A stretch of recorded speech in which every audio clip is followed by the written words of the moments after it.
Hey guys, welcome to my channel Soil and Margaritas. My name is Roxana and I am gardening in Zone 5 here in central Indiana. I grow a lot of things, flowers, vegetables, and I start a bunch of them from seed as well. So this video is going to be a bit long, just like my last videos, because I am starting a bunch of things. So I am just going to put some sort of information on the screen on when I am starting the thing. So if you just want to jump around between all of the seeds, or if you just want to watch this whole video, grab yourself a drink and let's start. So I went to my local Lowe's and also I stopped at Meijer. Believe it or not, the mega centers at Meijer, they carry a lot of gardening supplies. And I got myself a bunch of dahlia tubers. Now, here at the beginning of February, it's a little bit too early to start waking this up. So what I'm doing today is I am actually propagating the dahlias. I am trying to get a bunch of extra dahlias on top of the ones that I am getting from the tubes. And you can do that as long as you give yourself plenty of time to grow the sprouts, to cut the sprouts, and to grow those sprouts that we'll get from the tubers. So normally I have done this at the beginning of February, and actually right now I still have plenty of time to do this. What I'm going to do is that I'm going to try to wake these tubers. I'm going to put them in potting mix. I'm going to give them warm, and I am going to give them a little bit of light and warm. And I am just going to hopefully get a bunch of sprouts, and then I am going to show you how those sprouts here in a few weeks are going to be moved into their own containers to become their own dahlias.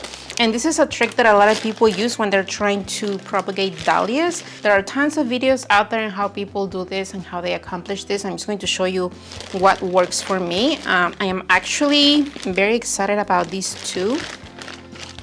These are, I don't know if you can see it well, but these are some gorgeous, gorgeous blooms. Sowing dahlia. This one I got from Meijer. Isn't that gorgeous? The beautiful, beautiful double bloom here hopefully is very true to what I'm going to get. And then this one, Arabian Night, I grew that one before and it's a gorgeous, gorgeous muted red. I love that. I love the reds that are kind of dark, that are moody, that are not completely neon red. I love those reds. And this one, I just love this one. This one is Milena, and I have grown this one for a couple of years in my garden already, and I know that it's a beautiful, beautiful bloom. So I'm hoping that I can get a bunch of these for this year. Now, just to give you a little bit of a warning here, because these come from, you know, your local hardware stores, some of the tubers may or may not sprout. Some of them may not even be alive. It's just a risk that I get from purchasing the tubers from, you know, stores like that. But honestly, I have gotten great results from the tubers that I have bought locally. So I am just going to hope for the best, and I'm just going to get these tubers out of these bags. I am going to put some regular potting soil in this container. I am using a tray with holes, and I'm using a tray without holes where I can just bottom water whenever I need it. The potting mix that I'm using here is just a little bit wet, not completely soaking wet, but just a little bit wet. And I sifted this potting mix already. I have shown you that before in other videos, but just in case you didn't catch that. Okay, so I'm going to start. So I have 3 different types. I'm going to start with some of the Milena. These are the tubers that I am getting. These are not bad looking, but you never know what you're going to get. And when I was there, I tried to look for the best looking plants. Just kind of hit and miss, I feel. And when you're getting the tubers, if you are waking them up to get them going, or if you're just propagating, if you feel like something is just rotten or doesn't look the best, just completely remove it. And I am placing them gently on top of the soil. I am going to add a little bit more soil to this tray, so I am not too worried right now about covering them with soil. I'm not trying to wake them up completely, otherwise I wouldn't be putting them in this tray, but that is all I have for these guys here.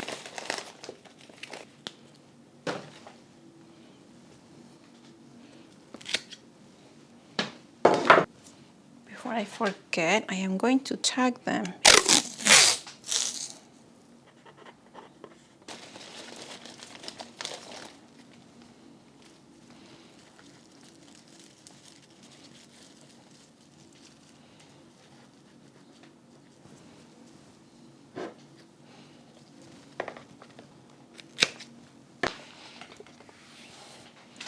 Perfect. So now that I have all of my tubers here, I have a tag on the back. I made a division on the tag of where one starts and where the other one ends. And I have them all placed here. So what I'm going to do is that I'm going to add a little bit more potting mix. I don't want to completely cover them.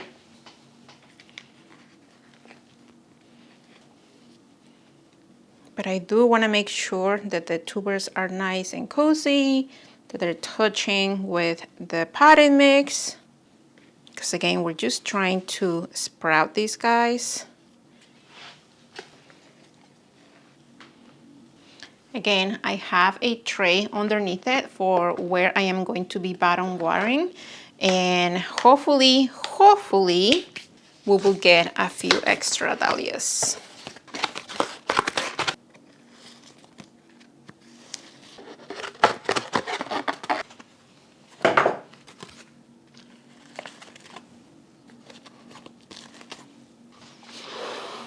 Perfect.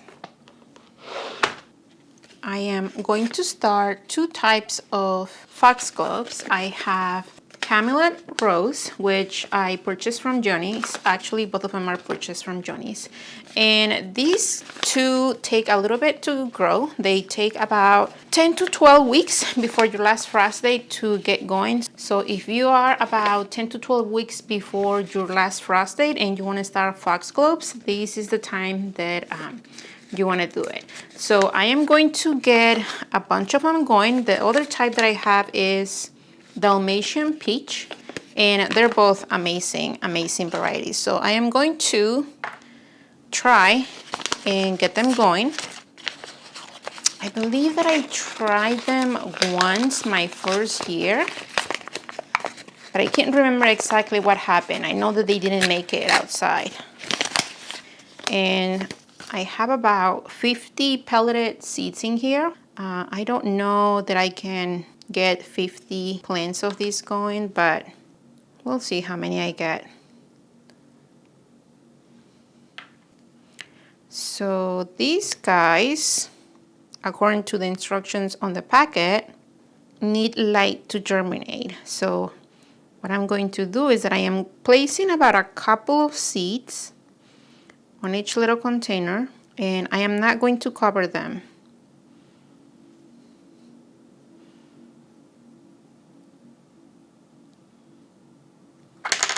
Oh! Now, if half of these germinate, I'll have 6 of this kind, which is not bad. So that is one. And I'm just gently going to pat this in.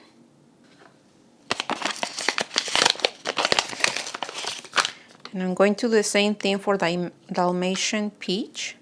Oh, and these are even smaller seeds.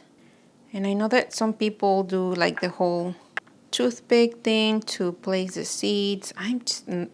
It's too much work. I can easily do it with my fingers. And the same thing, I have about a couple of seeds per container. I'm not going to cover them as they need light to germinate. And if you ever find a packet that it says that the seeds need light to germinate, that's basically what it means. It means that you do not cover them with soil. You can apply a little bit of vermiculite on top just to keep the moisture in, but I find that I don't normally need that. So that is it for foxgloves, and hopefully I can get some germination here, and then I can get a bunch of blooms. Today I am also going to start oregano and thyme. I got this beautiful oregano. And I am hoping that I can get a bunch of plants early. And I have this orange yellow thyme. Isn't that beautiful? I have a container here already. I'm going to start about 4 little containers of oregano and 2 little containers of thyme. Whoa, and I have a bunch of these seeds already. Look at that. I don't know if you can tell. Right there at the very opening of the packet, I have a bunch of oregano. So what I'm going to try to do, I don't even know, I can't even tell how many seeds I will have in a little tray, but I can always divide. If I get all of them to germinate, I can always just divide when I pot them up. Okay, I think I got all the seeds there. The seeds are so tiny.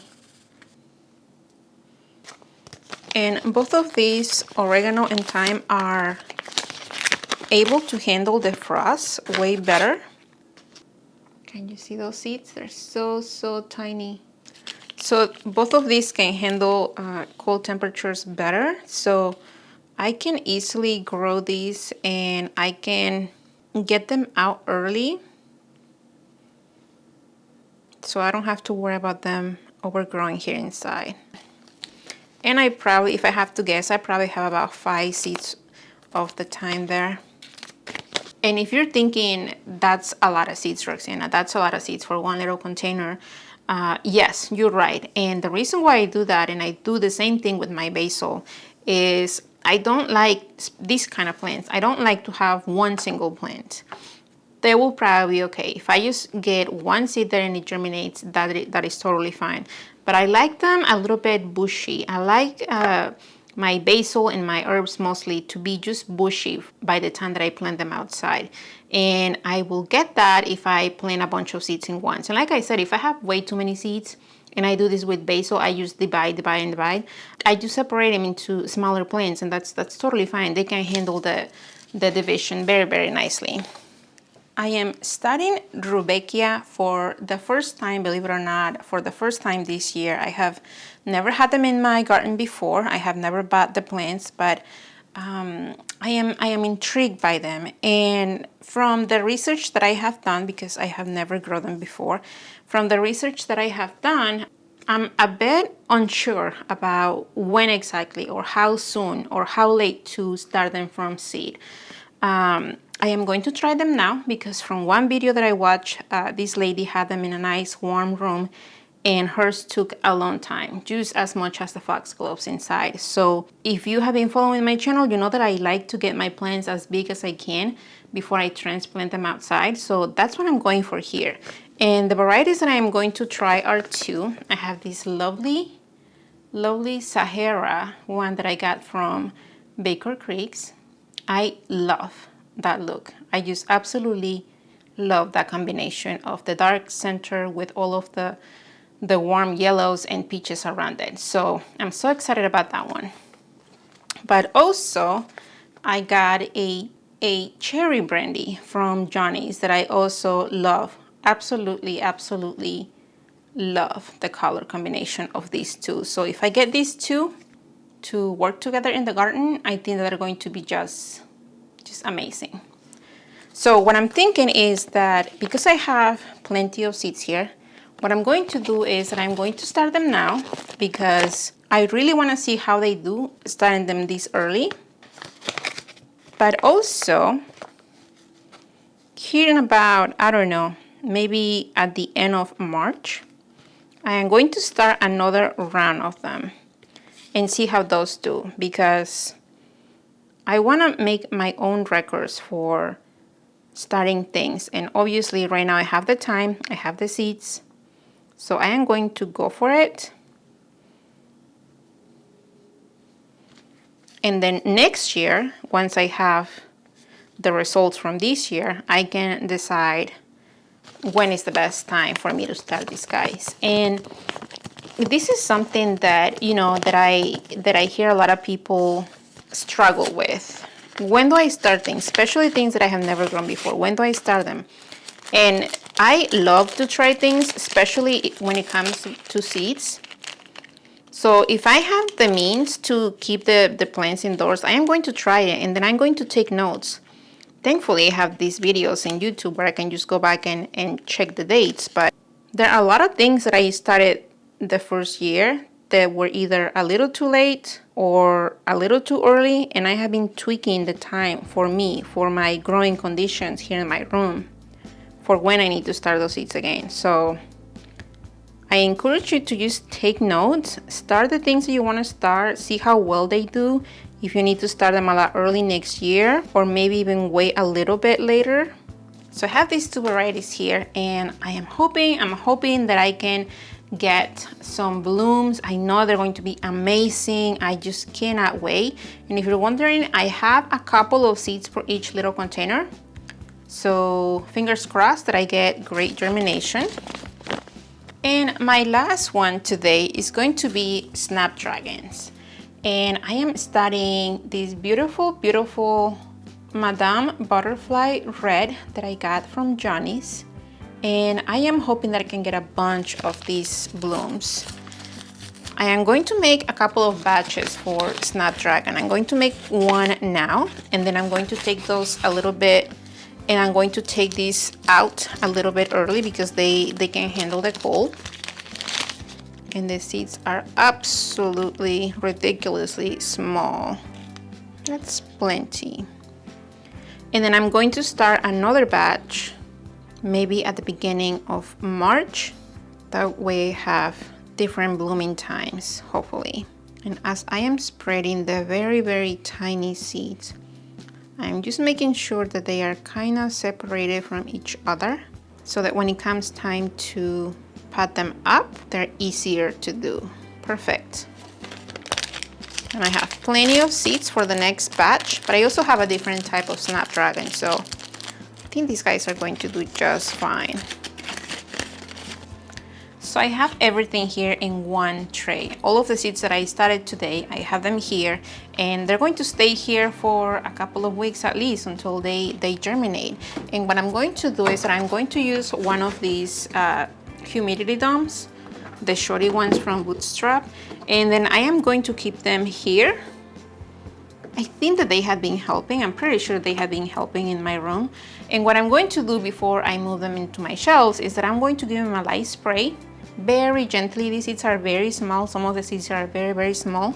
And I am just going to cover them, and hopefully here in a couple of weeks I can give you an update. And actually pretty soon, probably a couple of days from the time that I publish this video, I'll probably give you an update on how everything else is growing, how all the things that I have started in the past couple of weeks are doing, because I have some very nice surprises for you. If you haven't subscribed to the channel, I would love for you to consider it today. And if you're enjoying these videos, make sure to give them a like and leave me a comment. Thank you for being here, you guys, and until the next time. All at once in a dream, we are together.